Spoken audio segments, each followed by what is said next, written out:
Tales to Terrify.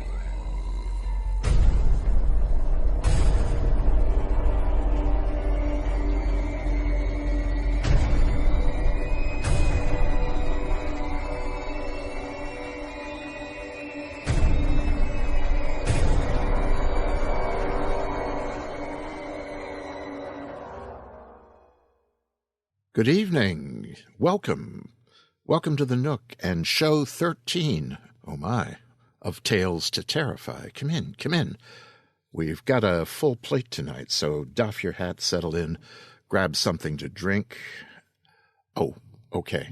I'm your host, Lawrence Santoro. The name was on the bell downstairs, but I'm working now at being a little less coy. A week or so ago, just after we cast our second of the Bram Stoker-themed shows, that time including my reading of Stephen King's now Stoker short fiction award-winning Herman Wouk is Still Alive, you couldn't have done it without me. I had a note from one of Mr. King's assistants saying that they really liked the rendition of the tale and wanted to post a note on their website, and would I mind saying who it was that narrated the piece. I don't remember what I'd said on the show. I may have attributed it to one of my avatars, Roland, perhaps. Anyway, I said that it was I myself who bodied forth the tale. Anyway, I should just say up front who does what, and there we have it. Oh, and of course, I had naught to do with the award going to King. The ballots were all in, counted, tallied, and the names and titles already engraved on the doors of the little brown Stoker houses by the time our show slid through the internet tubes. So anyway, I am still Lawrence Santoro, and I have a tale in this week's show, read by me. So there. Under old business, if you haven't already heard, here are the Stoker finals. For the sake of time, I'll read the names of the recipients only, and you can take it as read that they're all for superior achievement. So when I say the award for novel goes to Joe McKinney for Flesh Eaters from Pinnacle Books, you will understand the HWA recognized Joe's superior achievement in novel. So here it is. Novel Flesh Eaters by Joe McKinney from Pinnacle Books. First novel, Isis Unbound by Allison Bird from Dark Regions Press. There was a tie in the young adult novel category, The Screaming Season by Nancy Holder from Razorbill, and Dust and Decay by Jonathan Maybury from Simon & Schuster, Books for Young Readers, shared the award. Graphic novel, Neonomicon by Alan Moore from Avatar Press. In long fiction, that's works of 7,500 words or more, The Ballad of Ballard and Sandrine by Peter Straub, Conjunctions 56. And as mentioned, the short fiction award went to S. King for Herman Wouk is Still Alive, which appeared in the Atlantic magazine in May of 2011. Screenplay, American Horror Story, Episode 12, Afterbirth. It's by Jessica Scharzer from 20th Century Fox Television. Well, I'll not complain. I guess the show improved after I gave up on it in Episode 2. Fiction collection, The Corn Maiden and Other Nightmares by Joyce Carol Oates from Mysterious Press. Anthology, Demons, Encounters with the Devil and His Minions, Fallen Angels, and the Possessed, edited by John Skip from Black Dog and Leventhal. Nonfiction, I'm really happy to see this, Stephen King, A Literary Companion by Rocky Wood. And congratulations, Rocky. McFarlane and Company Incorporated were the publishers. The poetry collection went to Linda Addison, How to Recognize a Demon Has Become Your Friend. I'll see if we can get some samples of Linda's work here in the future. She's a really good writer. I've known Linda for a number of years and met her at a great convention called Nikon way back in the when. In addition, there were a few other awards given out. This year, a one-time-only award was given with conjunction with the Bram Stoker family estate and the Rosenbach Museum and Library. They presented a special one-time-only Vampire Novel of the Century award, and it went to, guess, Richard Matheson for his modern classic, I Am Legend. And if you only know of this story through the movies that have come out under its name, please go read the book. This award was voted on by a jury chaired by Dracula expert Leslie S. Klinger and was sponsored by Jeremy Wagner. In addition, HWA presented its annual Lifetime Achievement Awards and its Specialty Press Awards. Rick Hadala and Joe R. Lansdale were both on hand to accept their awards. The Specialty Press Awards went to Derek Hussey of Hippocampus Press and Roy Robbins of Bad Moon Books, the publishers of Slices of Flesh, of which we'll hear more anon. The Silver Hammer Award for Outstanding Services to the Horror Writers Association was voted by the organization's Board of Trustees to Guy Anthony DeMarco.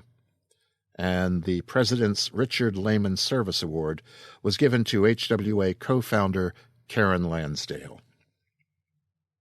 We're going to jump now to an adjunct to the World Horror Convention this year. That was the place whereat the world first tasted these slices of flesh I've been talking about, the new flash fiction anthology from Dark Moon Books. Stan Swanson has given us 90 or so tiny tales of terror, all for a passel of good causes, so stop by Amazon or Barnes & Noble and pick up a couple of them. And if you remember, last week we had Tim LeBone's chilly tale of Mount Everest and the mountains dead. This week, well, you'll hear Then Just a Dream.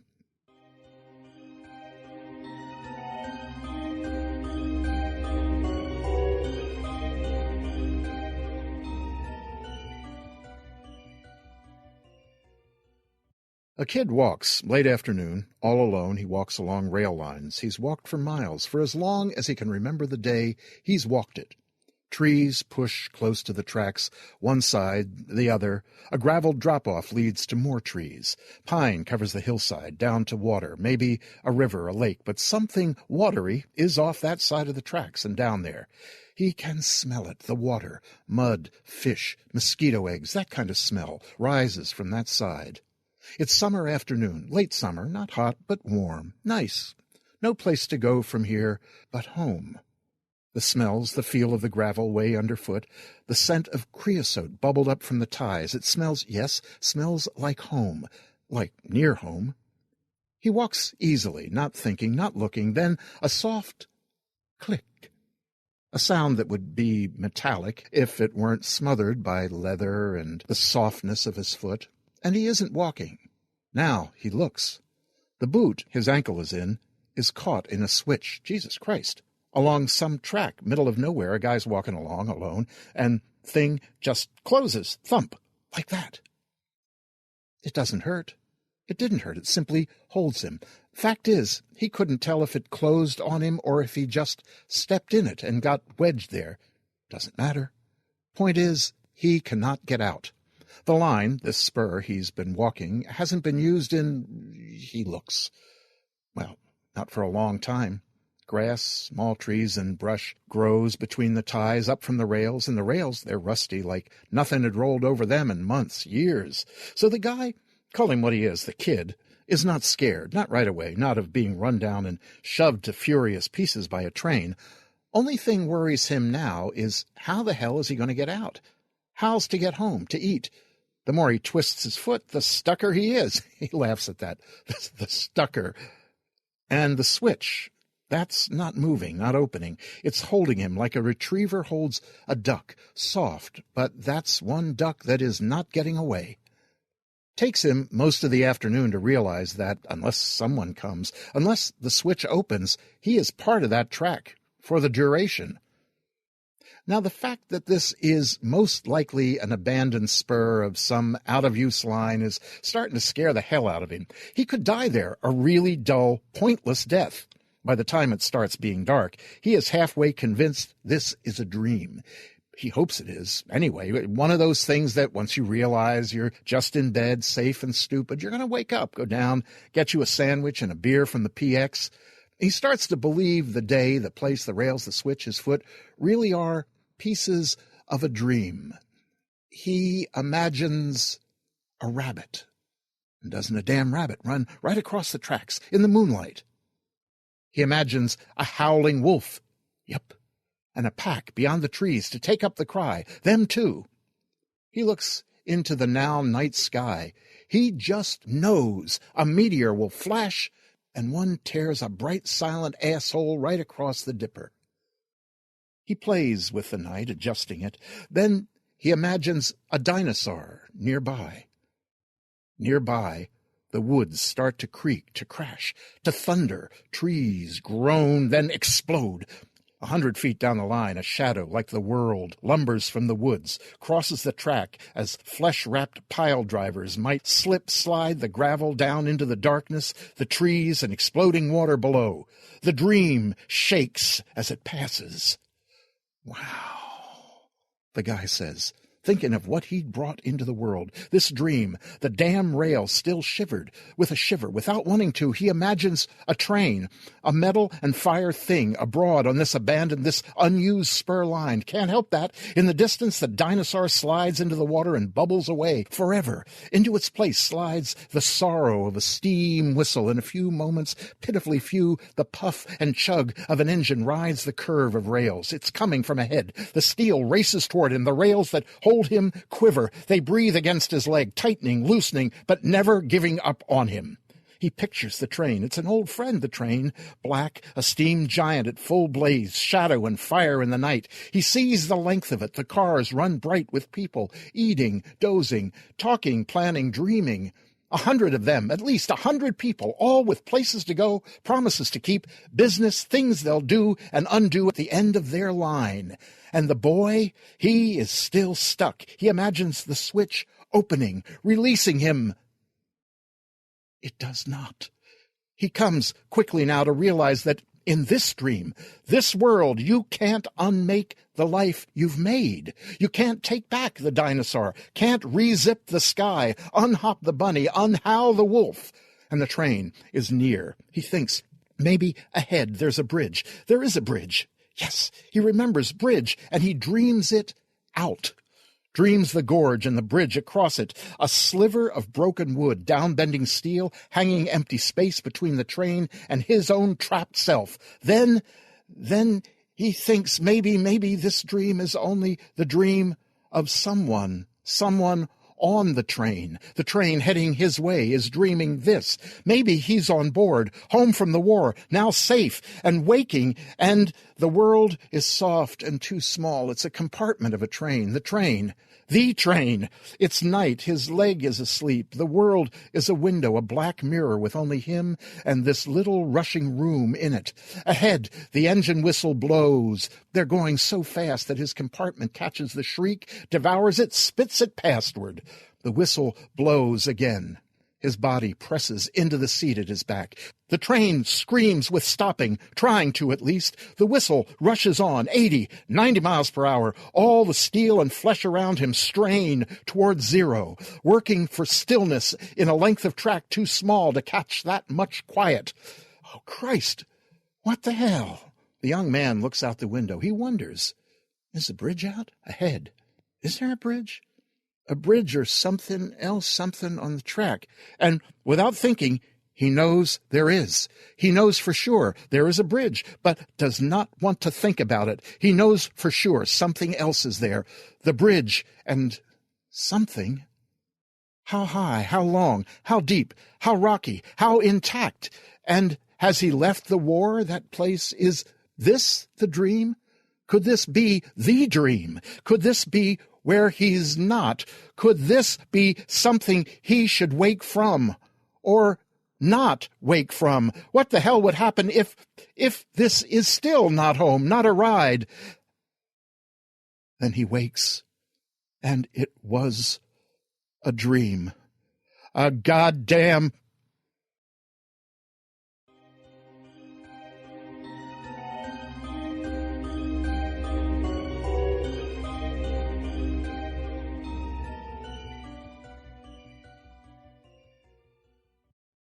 Then Just a Dream was written for no reason while I was working on something else. I put it aside without thought. One effort, fast as I could type it, and that was it. A few years later, I read it almost by accident at a World Horror Con, and it won a Flash Fiction Award. Since then, Tony C. Smith has cast it on the Starship Sofa. He published it in the Starship Sofa Stories, and so on. It's now out in both my collection, Drink for the Thirst to Come, from Silver Thought Press, and in Slices of Flesh. So I just had to hear how it sounded in the Nook on Tales to Terrify. I read it tonight for the simple reason that we didn't have another story from Slices of Flesh all prepped and ready this week, so I hope you liked it. Moving along, I'm happy to turn over the reader's chair right now to Martin Mundt for another of the Mundt Speaks segments. On this episode, Marty takes apart and rebuilds the recent Avengers seed story from Marvel movies, Thor. Not a regular movie review. Thor. Warning. I spoil plot points in this review, so don't blame me if you keep listening. I had high expectations for Thor. I really couldn't tell you why. A Norse god hitting stuff with a really big giant hammer isn't a premise that should have inspired high expectations in me, but somehow it did. I blame the pernicious, unrelenting hammer blows of advertising, which made Thor seem very appealing. Truly, yea, and verily, when it came to the God of Thunder advertising, I regressed to about 9 years old. I can only shrug. I am a sucker, a con man's wet dream. I know there's a hooker with a heart of gold out there somewhere, and she's got my credit card. I am certain she will mail it back to me tomorrow because she told me so. I had high expectations for Thor because the advertising told me so. I knew it had a big budget. I knew a big budget would translate into a really, really big giant hammer. How could such a movie go wrong? They were going to be able to afford to put words like splat on the screen whenever the hammer hit things. And Kenneth Branagh was directing it. How could such a movie go wrong? Wait a second. Kenneth Branagh? The Shakespeare guy? I mean, don't get me wrong, I like Shakespeare just fine. Richard III is my favorite piece of writing in the English language. But as I recall, except for the sledgehammer duel between Buckingham and Richard, it's mostly hammer-free. And Branagh was fantastic in Wild Wild West, but my high expectations were at such a very high height, based at least partly on the idea that I was expecting something like Iron Man with a hammer. I had expected a superhero action-adventure roller coaster smash-em-up, hypo-to-the-heart pure adrenaline shock therapy movie thrill ride. Directed by the Shakespeare guy? I unbuckled my seatbelt. Maybe this wasn't going to be the bumpy ride I had expected. Maybe the hammer would have a speaking role. To smite or not to smite, that is the question. The sudden emergency downshifting of mental gears wrenched my mind in ways I am still struggling to assimilate. I didn't get a superhero roller coaster techno-duper hallucino-fun thrill ride. I got a pagan winter solstice fruitcake of a movie with bits and pieces of wheat and berries and nuts and things, all smushed together into a more or less integrated loaf soaked in mead. And the credits had not yet finished running. Okay, enough of being a negative Niflheim already. What did I like about Thor? I liked Chris Hemsworth, for starters. What can I say about him that the words big lug don't convey? Of course, he also possessed a bit of obsessive, bloodthirsty, psychopathological ultraviolence to go with all the aw shucks, big luggishness. But let's not think about that. Really, let's not think about that. Thinking is antithetical to Thorish-type movies. One must simply make allowances for a Norse god. Maybe he ate babies, maybe not. He was never shown eating babies, so we can't be certain of it, though I, for one, wouldn't have been surprised if he did. But he does not quite galump over the line into sociopathic viciousness, and therein lies all the difference. Because therein lies the chance for redemption. Thor is a big, violent lug who possesses the ability to channel his violence for good. But he cannot do it by himself, nor can his hammer do it for him. Enter Jane Foster, the character. But first, there is much heavy fruitcake loaf to consume.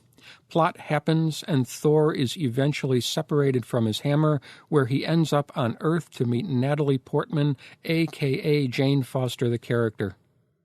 Yes, I have summarized. Why have I summarized? Because the summary covers a long, dark Norse night of the CGI soul about giants and Asgard and gods and battles and such, much of which looks like leftover special effects from the Planet Mongo scenes from the 1980 movie Flash Gordon. And, like I said, I don't want to be a negative Niflheim, all right? But if I were being a negative Niflheim, I might say that everything that takes place in Asgard, Jotunheim, wherever Hilf, is sadly misplaced effort. And I don't like saying that. I wanted to be wowed. There's a big, thick slice of budget loaf here. I wanted to be wowed, but I was merely Ed. Anthony Hopkins as Odin? He wore a killer eye patch. This is what I remember of Odin. The eye patch will not leave my mind. Other eye-patched characters swirl into view, demanding screen time in my head, like General Chang from Star Trek VI, The Undiscovered Country, whirling in circles in his command chair, declaiming Shakespeare, and skinny, eccentric Japanese egghead Dr. Serizawa going mano a mano with Godzilla in Godzilla King of the Monsters, or Snake Plissken escaping from New York in Escape from New York, or Captain Frankie Cook from Sky Captain in the World of Tomorrow, looking really hot.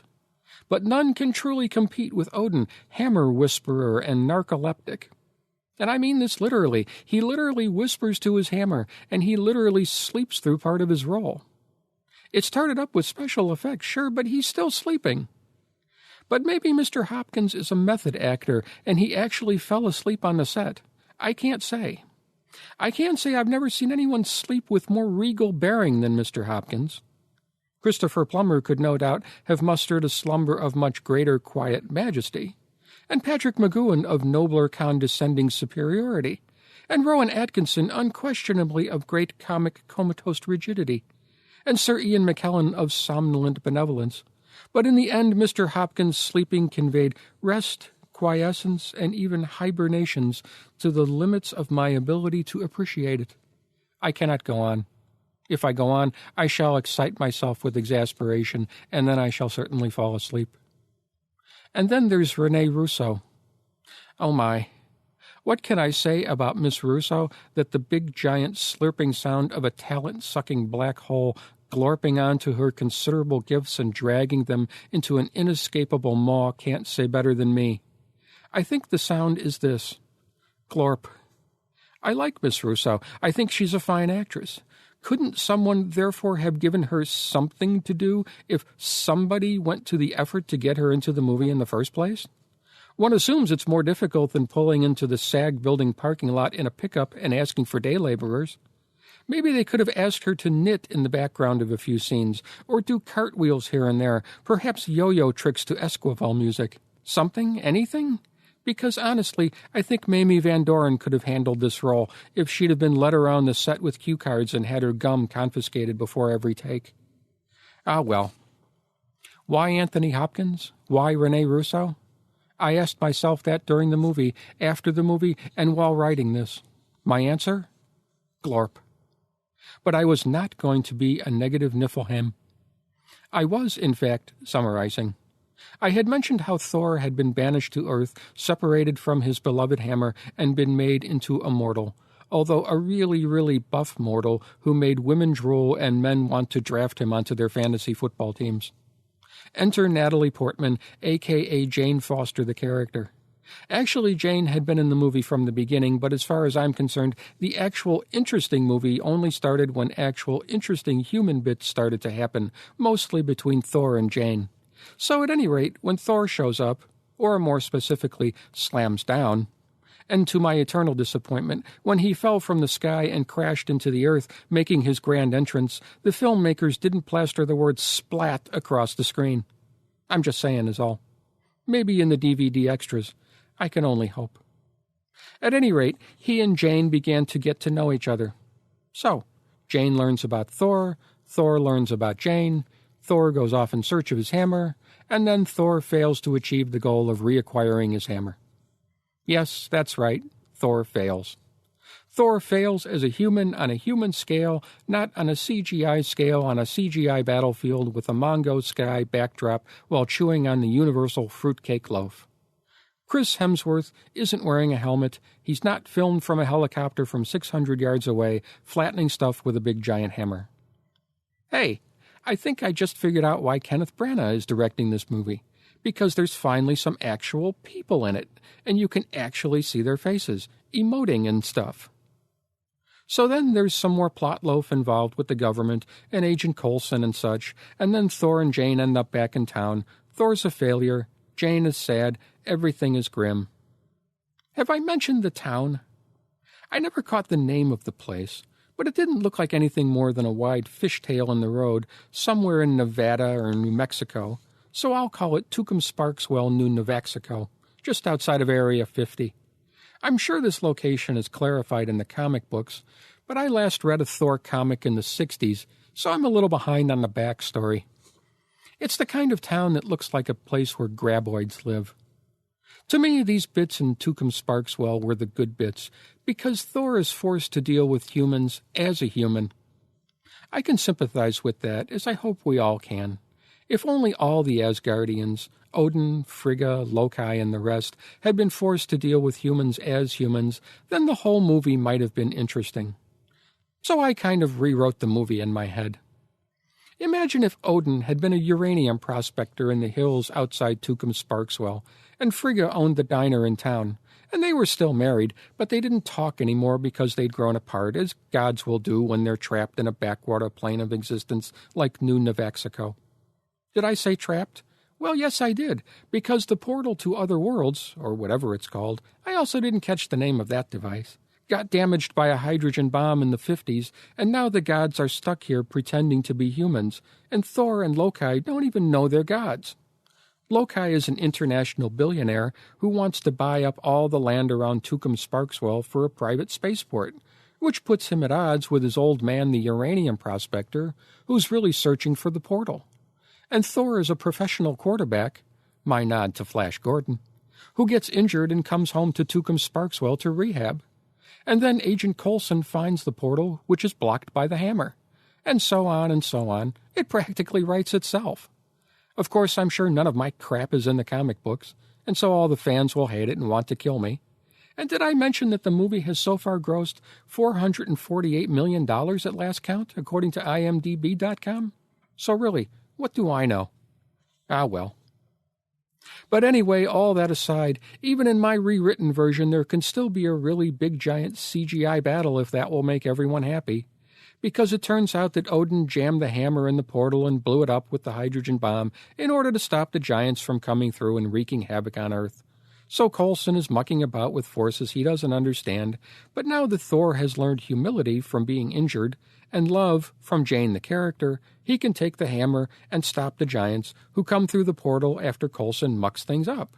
So now you get the big giant battle, with giants and humans and armies and gods and missiles and dolphins with frickin' lasers on their heads for all I care, because vast, sprawling video game battle royales populated by indistinguishable monsters usually don't interest me so much. Thank the gods the real Thor the movie bucked this trend. Because Thor the movie's actual computer-generated giants were fully realized individuals all, so much so that each one could have been picked out of a lineup by a traumatized 7-year-old, or profitably psychoanalyzed by Sigmund Freud himself, or recognized by Helen Keller using only the backs of her thumbs. And smooth? I mean, honestly, armies of CGI characters usually amble around the screen as if they're wearing fully loaded diapers. But Thor's giants? Have you ever seen soft ice cream curling out of a dispenser and slipping with perfection into a sugar cone? Thor's giants were smoother. Smoother than Richard Burton wrapping everything Welsh in his being around Fern Hill. Smoother than Helen Keller? Oh, hell, no, sorry, I can't do this. I don't want to be a negative Niflheim. Really, I don't, but I can't help it. I'm lying. The giants moved like they had poop in their pants. The battle royale with giants in the land of Computerheim was just as feeble and cartoonish as almost every other one of these CGI movie battles I've ever seen. I guess this is why people can't stop using their eyeberries and black phones at the movies.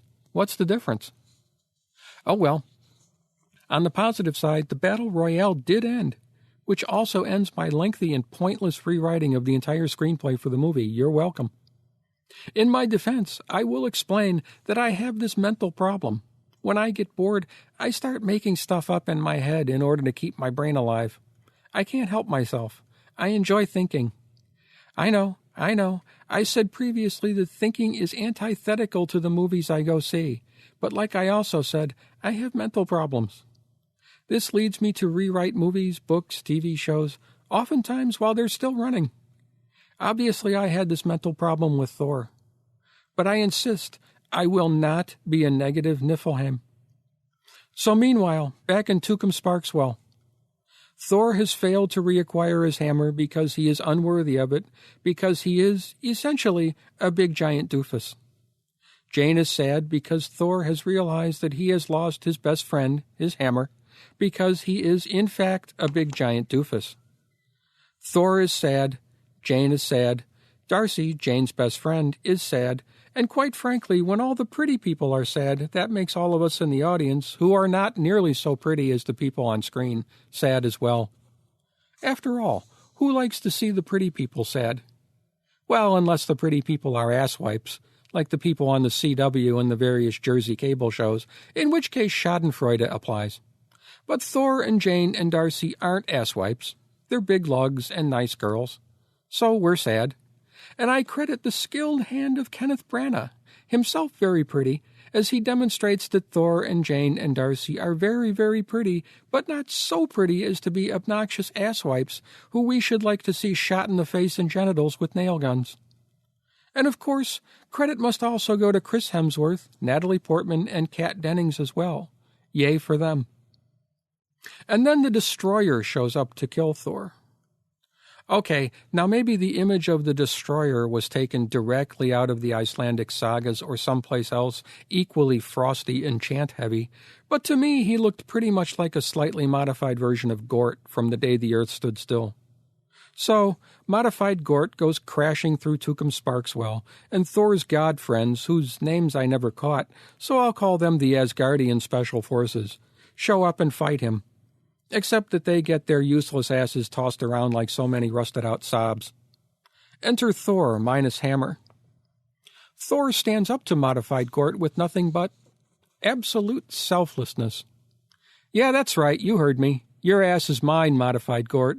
I'll pop a cap in your big metal. Wait a second. Did I say absolute selflessness? Are we talking about Thor or Jesus here? Let me double-check. Hang on. Jesus, no. Thor, yes. Thor offers his own life to modified Gort in exchange for the lives of all the pitiful humans, including the very pretty Natalie Portman, and the Asgardoid Special Pussy Forces, and modified Gort graciously accepts said sacrifice and kills Thor. Jane weeps over him, again with the sadness. It's actually quite moving.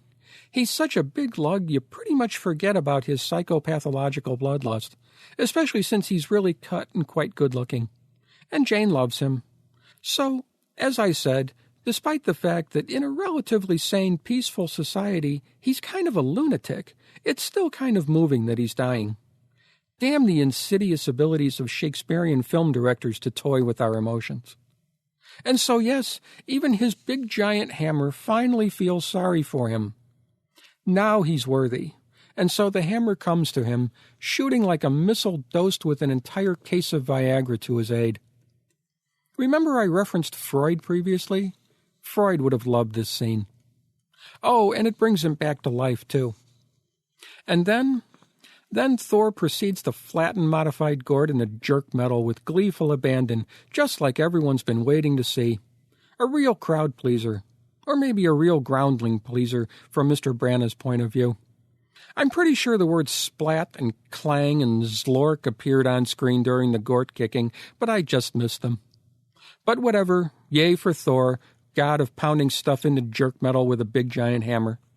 Exit Destroyer, stage left, stage right, and stage everywhere else in pieces. Thor then reveals himself in all his Asgardite glory, and Jane thinks he's hot. Of course, Thor then has to leave, because there's computer-generated trouble up in Asgard, but he says he'll be back. Now really, how many times has Jane heard that one before? So Thor leaves, and the movie pretty much ends there, as far as I'm concerned. There's more mucking about in Asgard. Giants, Loki, blah, blah, blah, Yargle, Bargle, whatever, but we're done on Earth and we're done with people. Thor's got his head and hammer wired together as much as he's ever going to, and even though he still solves his problems by flattening things, in this case the portal, so he can't get back to Earth and see Jane anymore, that absolute selflessness thing got to be a real bad habit with him. And then the movie's over. Oh, except for one other thing. That mental problem of mine afflicted me again while Thor was flattening stuff in Asgard. Although I think Rene Russo got to pick up a sword briefly, which was nice. I hope she at least got to keep it after filming wrapped, and maybe some of her costumes, which looked nice on her. So I started to think about the music, and how what the movie really needed was a blaring, obnoxious, seriously painful rock and roll soundtrack, something straddling the border just this side of power metal and jaw-dropping, surreal, weird rock and roll, something impossible to get out of your head for days after hearing it, something that sounds like it's at 11 when it's at 4, something to make a deaf man bleed anally from the vibrations alone. That's right, something by Queen. Like Flash Gordon. Or Highlander. Who could forget such soundtrack wizardry as Flash, or Who Wants to Live Forever? Clearly not me, since here it is decades on, and I still can't get those wounded Godzilla wails out of my head. That's what Thor needed. Now I know what you're saying already. Queen is no more. Freddie Mercury, he of those glorious Godzilla tonsils, has passed beyond the veil into the veil. And that is true enough. But, and this is a crucial but, Brian May is still with us, and that means his smoking runaway turbine guitar is an ideal place to start a fantasy soundtrack for Thor. So, in the spirit of bleeding anuses everywhere, and in the sure knowledge that it will never happen, I propose Brian May on guitar, with Rob Halford on vocals, and Lemmy on bass, and vocals too, as a counterpoint to Mr. Halford. No, I realize I'm showing my age with these picks, but I'm going to resist choosing Albert Snapbeat McElroy, King of the 78s, as my drummer. So you should be thankful. And don't bother running to Google, I made him up. And they wouldn't have to score the entire movie either. I think their music would be best delivered in small doses, like electroshock therapy. Perhaps just a couple of super scorching, smoking sweet songs, like Thor's theme song, call it Every Problem is a Nail. And then maybe Thor and Jane's love theme. Call that one Thor and Jane's love theme. Imagine it. The year is 2038, and a bunch of 50-something guys are sitting in a business meeting, and they still can't get Rob Halford's high notes from Every Problem is a Nail out of their heads. How awesome would that be? Right. I forgot a drummer. Drummers I don't know well. If any drummer experts out there care to suggest an appropriate drummer who would mesh well with Mr. May, Mr. Halford, and Mr. Lemmy for my fantasy band, please feel free to comment. But please, not that guy from Def Leppard. That's just stupid. So, okay, did I enjoy Thor? Overall, I'd say yes, I did. Chris Hemsworth and Natalie Portman pretty much overwhelmed all the negative Niflheimish stuff for me in the end. So I guess I'd go see it again. And if they put me on the DVD commentary track as an expert commentator, delivering all my insightful insights as a complete nobody from flyover country, well, then I'd even have to consider springing for the super special director's cut when it comes out. Just in case Kenneth Branagh is listening to this. Hint, hint.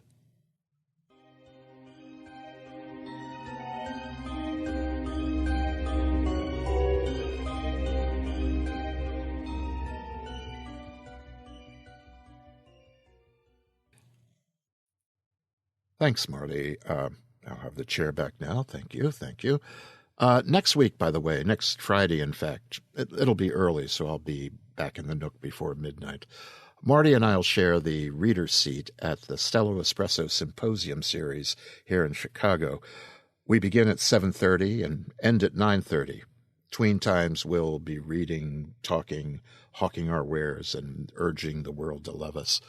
That's in Chicago, Friday the 13th, and what could go wrong there, at 1259 West Devon. If you're within a dozen miles, I hope to see you.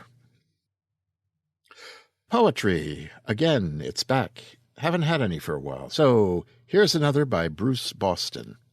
It's called Dark Rains Here and There.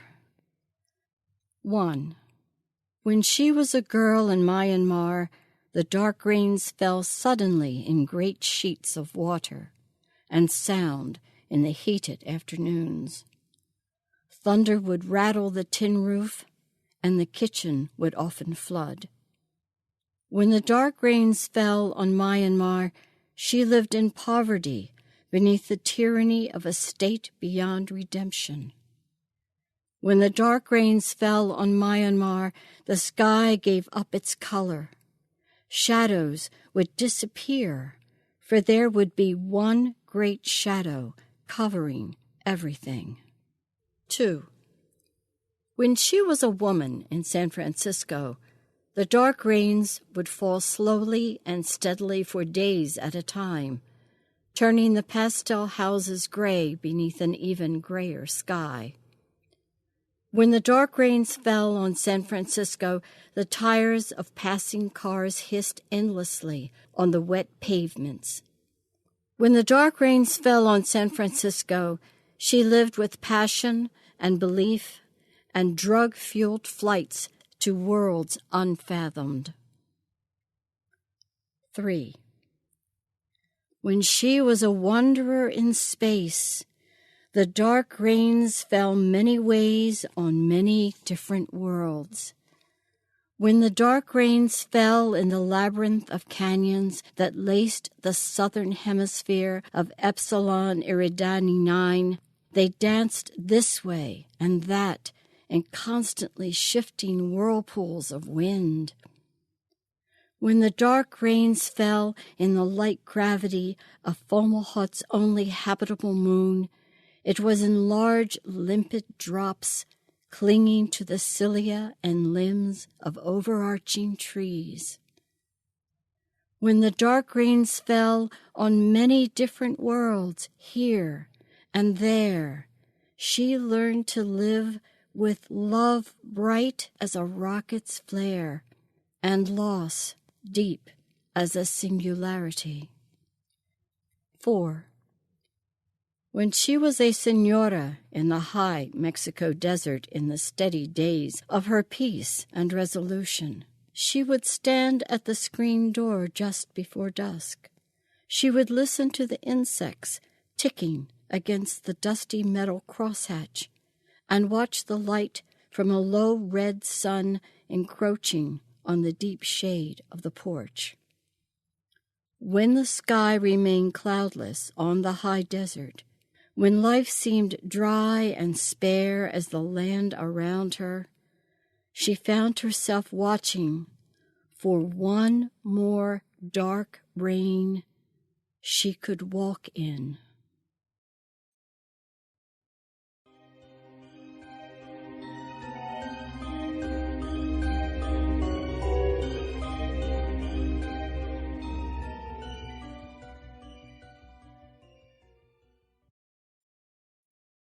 Thank you, Bruce, for letting us read that.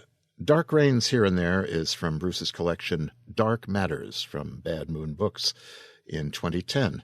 That was a Stoker winner that year. It also took second place in the Risling Award Long Poem category in 2011. And thank you to Celia for reading that. To Celia, you've heard her before. She's my wife. She's a poet, an artist, a retired teacher, and the love of my life. Our main fiction for the week is The Blue Healer by Weston Ochse. Weston Ochse was born in Gillette, Wyoming, and by the time he was 10 years old, he'd lived in 10 states: South Dakota, Colorado, Nebraska, Ohio, New Jersey, others. He spent the greater part of his childhood in Chattanooga, Tennessee. He enlisted in the U.S. Army after high school and became an intelligence officer, stationed in the Republic of Korea, Fort Jackson, Fort Gordon, Fort Bragg, Fort Carlson, Fort Huachuca, Presidio, Monterey, and Los Angeles Air Force Base. He retired from the U.S. Army in 2004 with an honorable discharge. Wes began writing professionally in 1997 and won the Bram Stoker Award for his first novel, Scarecrow Gods, in 2005. His co-written collection of short stories titled Appalachian Galapagos was nominated for the Pushcart Prize for Short Fiction. In 2008, his novella Redemption Roadshow was a finalist for the Bram Stoker Award for Long Fiction. And now here is The Blue Healer. Doobie Banks pedaled furiously, well aware that he was already late getting home. If he wanted to see his friend, he needed to hurry. No way could his parents find out where he was going. Not now, not ever. If they did, he'd probably be grounded for life. His neon green Schwinn rattled down the hard-packed clay path, spinning wheels whipping through the tops of the weeds. Only deer, stray dogs, and the occasional kid with dreams of glory ever made it down this lonely way. Doobie reached the final downhill slant and coasted, standing high on the pedals, letting the wind rush through his hair, feeling like Lance Armstrong racing down the French Alps on his way to another Tour de France victory. The oaks and elms crouching along the sides of the road became his audience, watching in silent awe as he broke the world record and won the race. When Doobie hit the bottom of the slope, he slowed, pumping his arms into the air. He imagined the cheers of 1,000 fans. His smile lasted a full minute before it faded. What he'd give for 1,000 friends, heck, what he'd give for just one. Brett Brady had been his best friend until they'd sent him away to the nut house 2 months ago. Doobie remembered the moment clearly, his best friend cutting his own hair out in huge chunks and screaming at the top of his lungs about dogs and kids and fire and how he couldn't breathe. What else could Brett be but crazy? And now everyone avoided Doobie as if crazy was contagious. People were stupid. Crazy wasn't contagious. Crazy was just crazy. At least Doobie had the Blue Healer as a friend. Doobie and the Blue Healer didn't play any games together, and they didn't do things that normal friends did, but that was okay with Doobie. They talked a lot, of sorts. Blue Healer showed Doobie things that he never even thought existed. More than anything, Doobie felt a need to be friends with the Blue Healer. After all, if there was anyone in the universe who needed friends more than Doobie Banks, it was the Blue Healer. The path dead-ended at a squat building made entirely of cement blocks. The windowless one-story structure had been stained by years of neglect. Built with no doors, the only possible entrance seemed to be an empty space near the bottom of the wall where a cement block had once been. Like the first day he'd seen it, the empty space yawned with as much mystery as a black hole. Doobie Banks skidded to a stop in front of the building. He dropped his bike and plopped down in front of the empty space in the wall. He removed his backpack and pulled out a pack of red licorice, a portable radio, and a full bottle of water. He spent several seconds tuning the radio until he found the right station. Then he adjusted the volume and sat it beside him. He ripped open the package of licorice and pulled 2 pieces of the long, thin candy out. He began chewing on one as he stuck the other inside of the small opening.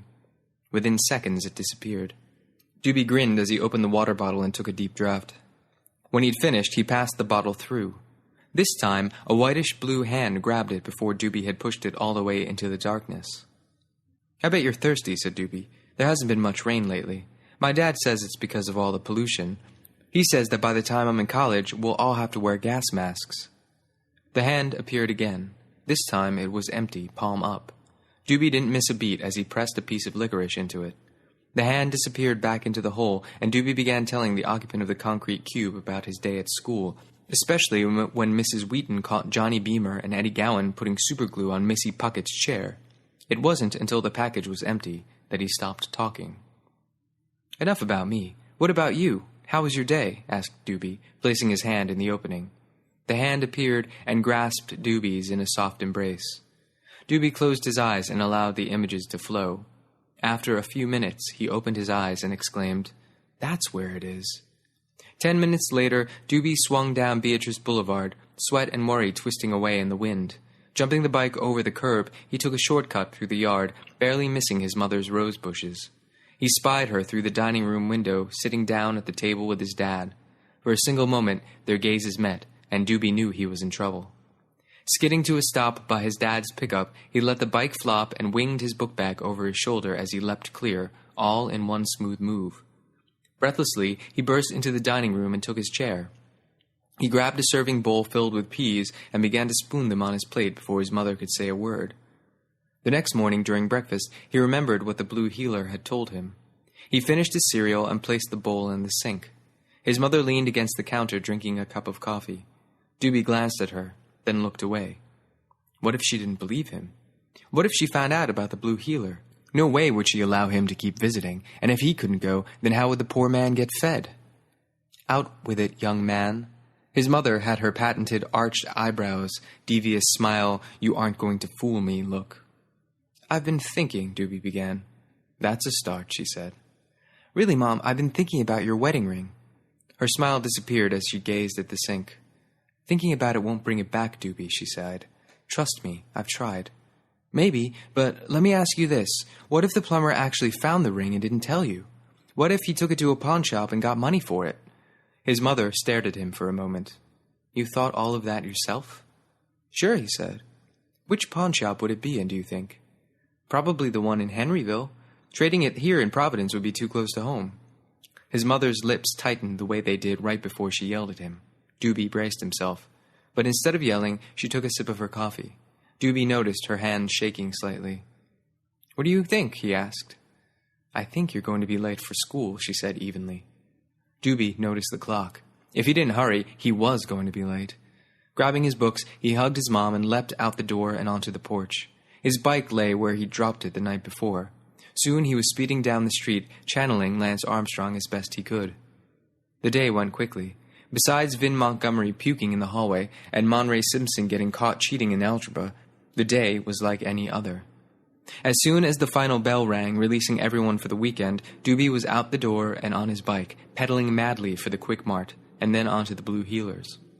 In the Quick Mart, he bought 2 bottles of soda, 2 sticks of beef jerky, and a package of licorice. As he slid onto his bike, his dad pulled up in his Bonneville with the words Warren County Sheriff circling a black star on the door. His father pushed the brim of his tan cowboy hat up a little and gave Doobie a pointed look. Doobie walked his bike over. What'd you buy in the store? Asked his dad. Some candy and soda. That all? Some jerky, too. Where'd you get the money, son? Left over from Grandma's visit, said Doobie, suddenly feeling like his dad's interest was a little more than normal. Ah. Where are you going? Asked Doobie, trying to change the subject. Over to Henryville. Ah, said Doobie, knowing exactly why his father was going. His father stared at him for several long moments, then nodded sharply. You best be getting on home, then. No lollygaggling, you hear? Yes, sir, said Doobie. 10 minutes later, Doobie dropped his bike and threw himself down before the dark opening in the concrete building. He passed a soda inside. Right after he opened the soda, he heard the flit of Blue Heeler opening the other. They drank together for a moment.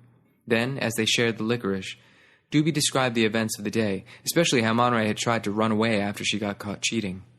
She'd actually jumped out the window and was halfway across the parking lot before the teacher had time to react. After the tale, Doobie became more serious. He laid his hand in the opening.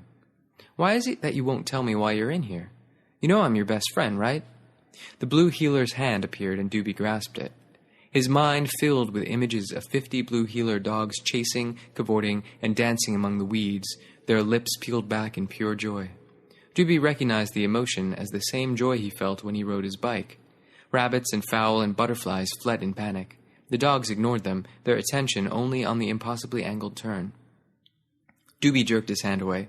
No, that's not the reason. You're in here for a reason. He placed his hand back in the opening.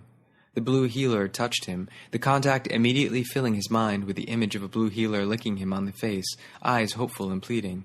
The image was so real that Doobie brought his hands up to ward off the dog, but without the contact, the image disappeared. Come on, said Doobie. The hand pulled back into the darkness. Doobie waited for several minutes, but it didn't appear again. "Come on," said Doobie, trying another strategy. "Maybe I can help you get out of here." He placed his hand in the opening and waited. "Come on," he said. Like a spider, the hand walked across the earth, fingers tentatively moving onto Doobie's hand. Then the fingers closed and gripped. Tighter and tighter they gripped until Doobie cried out. Instead of releasing him, the blue healer's hand gripped even tighter, and then images flowed. Images of dogs and men and children and police cars flashed in his mind too fast for him to understand. It was as if the blue healer was trying to find something to say, searching through his own memories. Finally, the images slowed and then halted until only one single image filled him. A newspaper banner from June of 1985. Then the image and the hand were gone. Doobie heard the sound of a car on the old dirt path behind him. He stared longingly into the hole a moment, deciding whether to stay or not to stay, but the sound of tree limbs scratching the sides of the car convinced him of the driver's determination. Doobie didn't need to be discovered here. The last kid they'd found wandering on the path had been Brett Brady, and that was the day he'd gone insane. Without a word of goodbye, Doobie tossed the 2 sticks of beef jerky inside, jumped on his bike, and picked his way through the trees. After a dozen yards, he dropped his bike and dove among the ferns. Although partially obscured by finger-thick branches and sassafras leaves, he had a window of foliage where he could see the front of the cement building. Rocks and dirt crunched as the car pulled to a stop and idled. Doobie sucked in air as he recognized the star on the door. His dad sat behind the wheel staring at the building. Occasionally he'd sip from a metal travel mug that Doobie had given him last Father's Day. Doobie couldn't have been more surprised. He'd never thought that his dad would know about the man, but then his dad was a deputy sheriff in Providence, so he really should know about everything. Funny how his dad had never mentioned the blue healer. That night, his father spent the dinner staring silently at him. Through the salad, the main course, even during the ice cream dessert, Doobie tried to ignore his father's stares. Even his mother barely spoke. Doobie couldn't have been happier when the dinner was over. He made himself scarce and watched television in his room until midnight. Doobie woke up late the next morning. He heard his mom banging around downstairs. His dad's Bonneville wasn't in the driveway, which was strange. His dad hardly ever worked on the weekends unless there was some big case going on. Doobie waited until he heard his mom go into the laundry room before he ran through the kitchen and out the back door. By the time she screamed his name from the front door, he'd made it halfway down the block. Instead of acknowledging her, he pedaled harder, knowing that he was far enough away to deny that he'd heard her. He didn't like lying, but he had to in this case. As sure as he knew that Peggy Washow's hair was red, he knew his mother would have a list of chores for him, and he didn't have the time. While watching Charlie's Angels last night, he'd thought of an idea. He'd never known that the library kept copies of old newspapers. Now, he'd go check to see if they could help him. He'd find a way to make it up to his mother later. She'd understand. He was sure of it. When he arrived at the library, he discovered that the place didn't open for 10 more minutes. Doobie parked his bike in the empty rack and waited on the steps.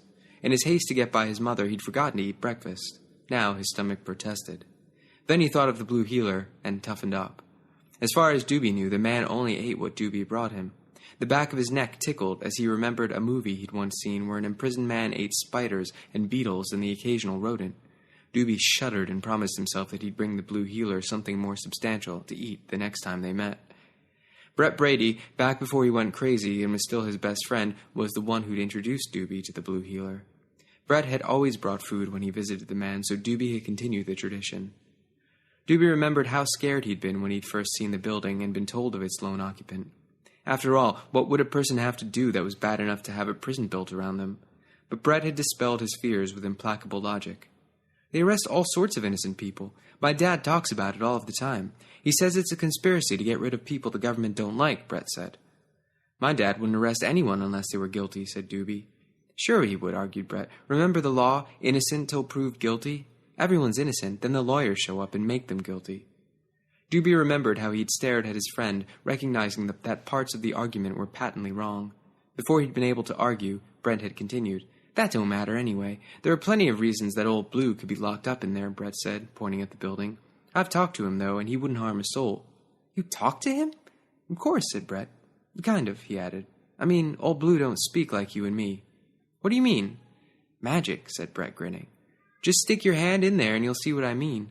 Stick your hand in the hole and feel the magic. Doobie had stared at the hole, imagining all of the things that could lie inside. All the world's boogeymen, 1,000 spiders, an army of fire ants, a desiccated raccoon crawling with maggots. And his best friend wanted him to stick his hand in the hole. Never had a hole so dark and low yawned so greatly. The rattle of keys brought him back to the present. He stood and turned as the library door creaked open. A white-haired woman that he'd met once or twice before smiled as she held the door for him. Once inside, Doobie explained what he wanted. The woman took him to a special computer and explained how they'd archived the newspapers all the way back to 1978 and were waiting on some money from the government so they could archive all the way back to 1950. She keyed up 1985 for Doobie, and she showed him how to scroll through each issue.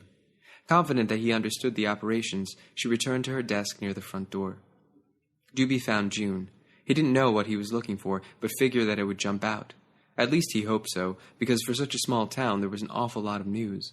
He scrolled past reports of houses burning, car accidents, crop cultivation, births, deaths, weddings, divorces, and everything under the sun. A report of some dogs destroyed because they'd been killing sheep and chickens all over the county held his interest briefly. Doobie checked the article and found that they were blue heelers. Coincidence? According to the report, 3 dozen were placed inside a fence, then shot. The bodies were burned in the event they had any rabies. A report of a robbery over in Henryville made him pause, but when it said that no one was caught, he knew it couldn't be the blue heeler. Doobie couldn't believe that his friend would rob a bank. No way. When Doobie reached the headlines for June 20th, he stopped and stared at the screen. The headline read, "Another one gone." Doobie scanned the article and read about the missing boys.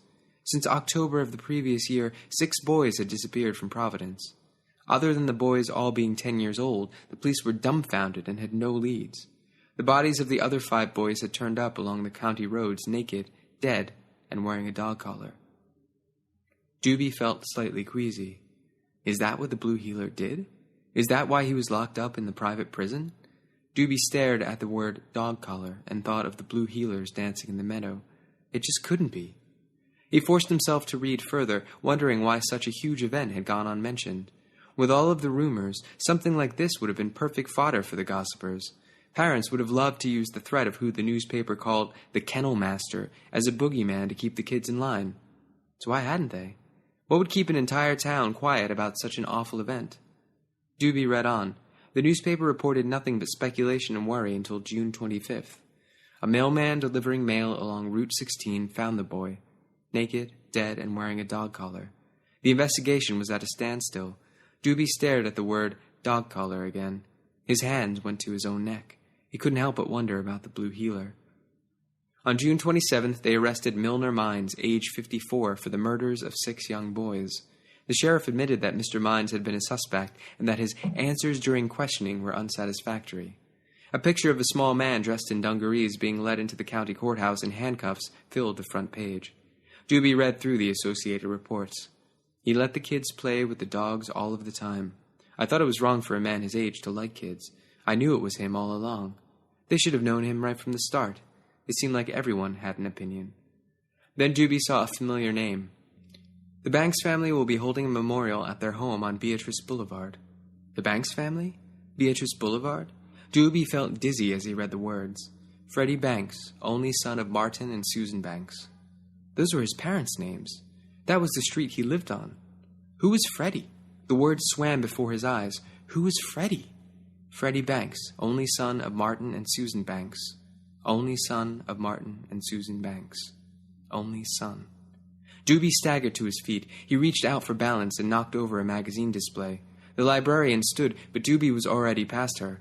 By the time she made it out from behind her desk, he had shot out the door and onto the sidewalk. The world swam before his eyes. Susan Banks hung up the telephone. He held her hands to keep them from shaking. She said it wasn't until she returned to her desk that she realized what year he'd asked for. Then she'd been unable to get back to him in time before he saw... We should have destroyed it all, said Martin. He sat at the table with a drink in his hand. We couldn't hide it forever, Martin. One day we'd have to tell him anyway. Something like this is just too big to hide. Nothing's too big to hide, he sneered, gulping half the amber liquid. Susan Banks carried a cold glass of milk over and placed it beside the plate of cookies on the kitchen table. She put her hand on Doobie's shoulder, but he shrugged it off. The temperature outside raged. Although they had air conditioning, they barely used it. Instead, they opened the windows and turned out the lights. Air seeped in from the screen door to the porch. Light pushed through the gauzy white curtain over the sink. Although it was cooler, a gloom captured everything. Good thing I was driving by and saw his bike. No telling what he would have done, said Martin. I'm sitting right here. You can talk to me. Susan leaned across the table and kissed her husband on the forehead. Yes, it was a good thing. Thank you, honey. Mom, I'm sitting right here. She placed her hand on Doobie's cheek and stared lovingly at him. I know you're sitting here. It's just been a stressful day. All three of them sat around the small circular kitchen table. Susan sat between Doobie and his dad. Martin pulled a thin cigar from his breast pocket. Not inside, said his mother. Martin grumbled and shoved it back into his shirt pocket. Why didn't you tell me about my brother? Asked Doobie in a small voice. Oh, hell. His dad finished the rest of the amber liquid in the glass. He stood, walked to the counter, and poured himself another. His mother grabbed Doobie's left hand and held it in her own. Large, slow tears tracked gently down her cheeks. Oh, Doobie, we were going to tell you. I promise we were. Does everyone know about him? Those were crazy times back then. Nothing like that man had ever happened to our town, you know? All those kids killed. Her voice choked. Son killed. I just don't understand why you wouldn't tell me about him. Why no one ever talks about him. She shook her head and stared into space. We didn't want to remember. We didn't want to have to relive all the things that were done, especially when... Susan! Doobie's dad strode across the room and placed his hand on her shoulder. That's enough now. He sat down in his chair and placed the glass in front of him. Doobie, don't take what I'm about to say as me being mad at you, began his dad. But this has nothing to do with you. He lifted the glass to drink from it, then decided not to. He placed it on the table and wrapped both of his hands around it as if to keep them busy. This business of your brother happened years before you were born. You didn't even know him. It was our loss. Remember that he was our son. We loved him like we love you. Susan stared at her hands as they held Doobie's hand in a firm grip. She nodded as her husband spoke. When he finished, she added, her voice husky, Just because you weren't the first doesn't mean we love you any less. Truth be told, we probably love you more. After all, we have love enough for 2 sons, and only 1 son to give it to. A truck with a bad muffler cruised down the street in front of the house. A dog barked in the neighbor's backyard. No one spoke for a long minute. Doobie's dad was the first to break the silence. He reached into his front pants pocket and came out with a gold wedding band. Seems like we're ready for some good news. Look, darling. He held the ring in the palm of his hand and held it out to her. Doobie's mother released her grip around her son's hands, grabbed the ring, and threw her arms around her husband's neck. Oh, honey, thank you so much. Martin chuckled. Don't thank me. Thank the kid. He's the one pointed it out. What? She stared at Doobie wide-eyed. You mean he was right? 100%. I was coming back from the county lockup when I saw him run out of the library. Thanks to Doobie, our plumber, one Herman Moore, now has an all-expense-paid vacation behind bars for a while. I bet with a little digging we'll find out that he's done this before. Doobie smiled as feelings began to filter back. He grabbed a cookie and took a small bite. He couldn't help but think about his brother. He wanted to ask so many questions. Crumbs rained down on the Formica tabletop. He licked a finger and scooped them up. And the pawn shop over in Henryville, she asked? Yep. I have to admit I couldn't help wonder how Doobie knew, but it was the pawn shop owner who ID'd Herman Moore. Doobie, how did you know? How did you figure it out? Doobie thought about stalling, but the question had been inevitable. Although he'd probably get into trouble, he didn't want things hanging over his head anymore. Too many lies had passed between them. The prisoner told me. His dad smiled. What prisoner would that be? You know, said Doobie. No, I don't know, said his dad, his smile faltering a little. I didn't know at first that he'd been the one. I mean, no one ever told me, so I had no idea that boys had gone missing. Doobie, what are you talking about? Asked his mother. I'm talking about the man they arrested, Milner Mines, he said. As the words left his mouth, his parents' eyes widened. I didn't know he'd killed them. I thought he was... Doobie Banks, where'd you hear that name? Asked his mother. His father choked down the contents of the glass, a morose smile taking shape. Where'd you hear that name? She shouted, shaking Doobie by the shoulders. It was in the newspaper. I read the name in the newspaper. Stop it, you're hurting me, Mom. She released her grip and hugged herself. I never wanted to hear that name again. Neither did I, said his dad. We called him Blue Heeler, said Doobie. Guilt settled along his small shoulders. We thought he was nice. We didn't know about the murders. We just didn't know. Susan stared at her son. We? He didn't commit the murders, son, said his dad. What? Asked Doobie. Oh, we sure thought he did, but he never did anything. He was an innocent man. But the newspapers, then who? The next month, another kid went missing, and we found out it was this drifter living in an old abandoned tobacco silo over near the county line. He told you? Asked Susan. Yeah, he knew all about the ring. He knows lots of stuff that no one else knows. Then when I asked him why he was locked up, he told me to look in the newspaper for the answer." Doobie felt more relieved than he'd expected. Not only had he told his parents what he'd been hiding from them, but he'd also discovered that his only friend in the world wasn't guilty of anything. "Wait, if he's not guilty, then why is he still locked up?" "Who are you talking about?" asked Susan, her voice rising. "Milner Mines," said Doobie. "The Blue Healer. Why do you have him still locked up in that building?" Doobie's dad stared back at him. Doobie's mother's eyes were impossibly wide. "But Doobie, Milner Mines died in 1985, she said. Doobie looked from his mother to his dad and back again. "Then who is the prisoner?" Doobie felt a moment of panic mixed with elation. If the Blue Healer wasn't guilty of anything, then he could go free. Doobie could finally see what he looks like. They had the chance to be real friends. Doobie stood. "Where are you going?" asked his mother. "To tell him that he's free," said Doobie. Then he ran out the door. He jerked his bike out of the open trunk of his father's Bonneville, righted it on the driveway, and sped off. He heard the screen door open behind him. "Doobie Banks, get back here!" He ignored the call and pedaled harder. When he reached the end of the block, he glanced over his shoulder and saw his dad's Bonneville backing out of the driveway. Doobie swerved off the road and down a steep, marshy embankment to the creek bed below. Within minutes, he was pedaling down the well-known path towards the Blue Healer. He remembered promising to bring the man some food, but then realized that the Blue Healer was going to go free tonight. They could go to a restaurant together.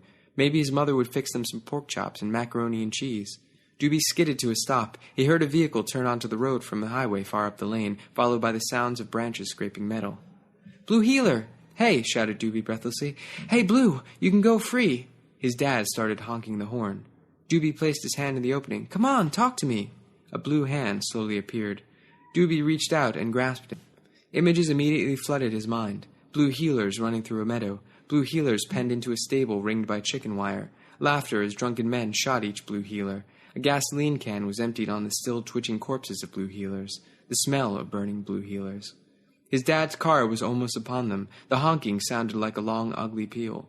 The images continued. He saw his dad and mother, but younger. He saw the faces of many men and women of Providence that he recognized. He saw walls being bricked around him until nothing was left. No door, no window, no light, no air, no way to breathe.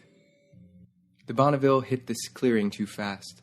His dad struggled for control and almost struck a tree, but at the last minute managed to stop. Before the engine died, his dad leaped out of the car. His mother jumped out of the other side. Doobie stood and smiled. His mother ran up and smacked him across the cheek. "You come when I call you," she yelled. "But I wanted to tell him that he could go free." Doobie's dad knelt and inspected the hole. He glanced inside, then stood. "We should have torn this thing down years ago. We just couldn't bring ourselves to do it." "I saw both of you there. Here, I mean. I saw you when he was being imprisoned." Doobie felt his cheek. "If you knew he was innocent, then why didn't you let him go?" "Because it was too late," said his dad, coming back from the truck with the flashlight. "What we'd done couldn't be undone." He knelt on the ground and poked the flashlight into the hole. "He can't be dead. I've talked to him. Brett talked to him." "That's the kid that went crazy?" asked his dad.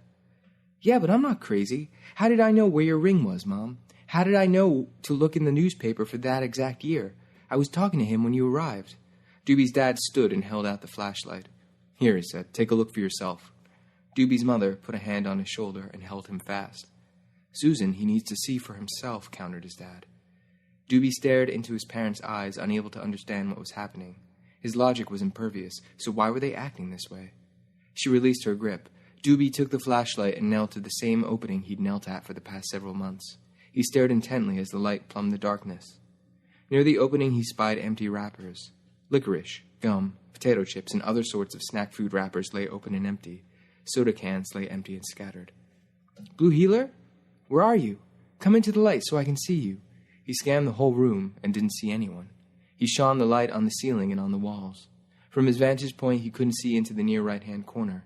He wedged his arm and his head into the hole and angled for a better view. "This was our shame, Doobie," said his dad. "We were so angry," said his mother. "So damned angry," said his dad. Doobie angled far enough so that he could sweep the light into the corner. When he did, his breathing stopped. A dead man wearing work boots and dungarees lay in repose, skeletal legs and arms splayed at odd angles. A skeletal hand grasped an empty beef jerky wrapper. Doobie screamed and crawled out of the opening back into the light. "When we caught the real killer, we argued about opening this place up," said his dad. "No one was brave enough to do it, though." Doobie stared wild-eyed at his parents, unable to grasp the events that had transpired. He'd spoken to someone. He'd spoken to something. So where was he now? Where was it now? Doobie dropped the flashlight and placed his hand in the opening. So we left him there for us to remember. The building was here to remind us of how nasty life can become. Blue Heeler! Where are you? Come to me, Blue Heeler! His dad reached down to grab him, but Doobie shrugged him off. We left him here to remind us of how awful we can become. Blue Heeler! Where are you, darn it? His mother began to weep. Blue Heeler? Nothing. Blue Heeler, where are you?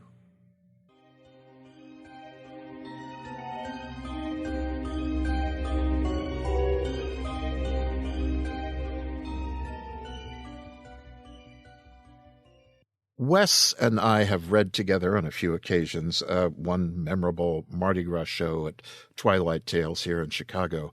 He was in Chicago at the time because, among other things, he was dating a Chicagoan, a writer, Yvonne Navarro. He's now married to her. She was an old friend of mine then and remains so to this day. In addition to his novels, Wes's work has appeared in comic books, IDW Publishing, professional writing guides, magazines, anthologies. He's been hailed by his contemporaries as, quote, one of the few new writers who will help redefine the field of dark literature for the future. So saith award-winning writer Edward Lee. Tonight's reading of The Blue Heeler was by Rajan Khanna. Rajan is a graduate of the 2008 Clarion West Writers Workshop and a member of the New York-based writing group Altered Fluid. His fiction has appeared or is forthcoming in Shimmer Magazine and The Way of the Wizard, among others. And he's received honorable mention in the year's Best Fantasy and Horror and the year's Best Science Fiction. He sometimes writes articles for Tor.com and occasionally narrates podcasts for sites like Podcastle, Lightspeed, Pseudopod, The Starship Sofa, and now Tales to Terrify. Rajan also writes about wine, beer, and spirits at fermentedadventures.com. Well, there we have it. Remember what it was you were asked to remember? Yes. Pick up a couple copies of Slices of Flesh tomorrow. Help literacy and the HWA Hardship Fund. As always, mention our gatherings in the Nook to your horror-deprived friends. Stop by, leave notes and suggestions, subscribe to us, contribute to the cause by clicking on those donate buttons, and I hope you have a good week. And by the way, I wanted to ask this before. What do you think of so-called classic horror? Old stuff, stuff from your kidhood, tales your granddad read that gave you chills and made you afraid of the alley at night, stories that filled your attic with potential, echoes that made the basement teem with unwholesome life. Lovecraft, Machen, Poe, Browning. Yes, Browning, Robert Browning. There goes my heart's abhorrence. And that's my last Duchess painted on the wall, looking as if she were alive. That Robert Browning. Well, I'm looking forward to doing a bit of that sort of thing in weeks and months to come. So anyway, that's neither here nor there. Go, coats on, hats set, venture forth, and on to home and night to come and morning we hope to follow. And there have been reports of rabbits on side streets. Yes, be careful. It's almost Easter. And when you get home, don't dawdle, off to bed. Slip down and slumber. And when you do, have pleasant dreams.